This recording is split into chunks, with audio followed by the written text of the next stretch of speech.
Sagittarius, my fire babies, positive vibes, motivation, inspiration, elevation, love, light, positive energy, goodwill, peace and healing, abundance and prosperity your way. Please like, share, comment, and subscribe if this page was a blessing to you. Check out my LinkTree. Link is in the bio. I do have some special treats there for you. Your word of the day is learning to love myself. You decide the standard and you decide how people will treat you, because if you treat yourself poorly, people say, oh, that's how they like to be treated. I will treat them that way. Make sure you understand you treat yourself in the best ability that you can. Pamper yourself, maintenance yourself, show yourself undeniable, radical love, so those can say, wow, that's the way and that's the standard I need to be and energy I have to bring to them if I want to be a part of their life. I choose to see the beauty in me.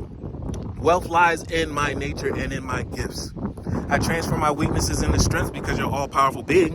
And I realize that I'm a being of light and I allow myself to shine, baby, shine. Love one another. Be kind to one another. Love yourself. I love you too.